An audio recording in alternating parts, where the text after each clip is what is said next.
എല്ലാവരുടെയും ഓണമൊക്കെ എങ്ങനെ ഉണ്ടായിരുന്നു തിരുവോണം? നമ്മൾ അടിച്ച് പൊളിച്ചു കേട്ടോ. എന്നുവെച്ചാൽ നമ്മളിത്തവണ എന്തോ നല്ല ആഘോഷം തന്നെയായിരുന്നു ഓണം എന്ന് പറയുന്നത്.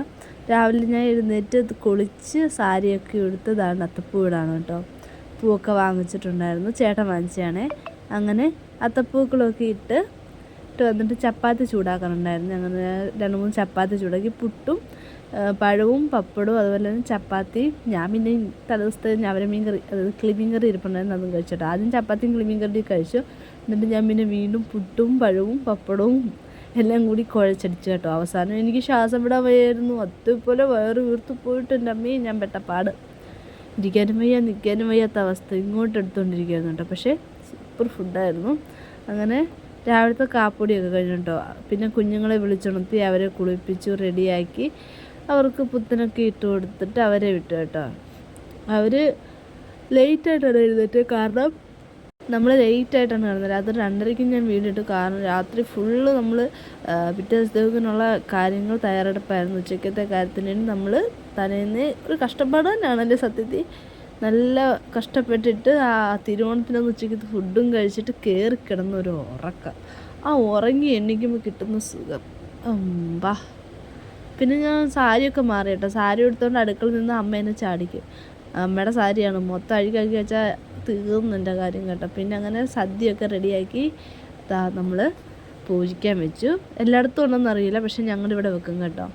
അങ്ങനെ അത് വെച്ചിട്ട് പിന്നെ ഞങ്ങൾ പിള്ളേർ സെറ്റെല്ലാം കൂടി ഇരുന്നു. പിന്നെ ചാച്ചനും ഞങ്ങളെല്ലാവരും കൂടി ഇരുന്ന് കഴിച്ചേ.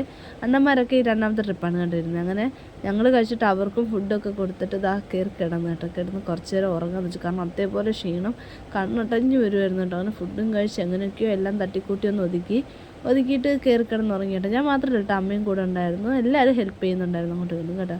പിന്നെ ഉറക്കത്തിൽ നിന്ന് എഴുന്നേറ്റ് കുറച്ച് പായസമൊക്കെ കുടിച്ച് എല്ലാവരോടും ഇരുന്ന് കാര്യമൊക്കെ പറഞ്ഞിട്ട് തിരുവോണനാളത്തെ വിളക്കം കത്തിച്ചു. അങ്ങനെ ചുറ്റും വിളക്കൊക്കെ കത്തിച്ചിട്ട് പിന്നെ ഞങ്ങളിത് റെഡിയായിട്ട് എവിടെ പോകുന്നതെന്ന് വെച്ചാൽ തുണി എടുക്കാനുണ്ട് കേട്ടോ. കഴിഞ്ഞ ദിവസം തുണി എടുക്കാൻ പോയപ്പോൾ എനിക്ക് തുണി എടുത്തില്ലായിരുന്നു. അങ്ങനെ അമ്മയും ഞങ്ങളെ കൂട്ടിക്കൂട്ടി പോയതാണ് കേട്ടോ തുണി എടുത്ത് തരാൻ. അങ്ങനെ എനിക്ക് തുണിയൊക്കെ എടുത്തിട്ട് ഞങ്ങൾ കുറച്ച് വീഡിയോസൊക്കെ എടുത്തു കേട്ടോ.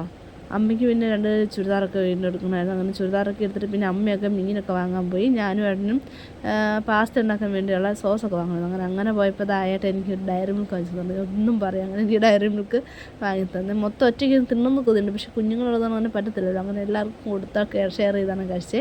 അങ്ങനെ ഞങ്ങൾക്ക് കൊണ്ടുള്ള മീനൊക്കെ അമ്മ കഴുകി അടപ്പത്താക്കി ഉപ്പി പറ്റിച്ച് തന്നുകൊണ്ടാണ്. പിന്നെ ചിക്കൻ ഉണ്ടായിരുന്നു, ചിക്കൻ പൊരിക്കാൻ വെച്ചു.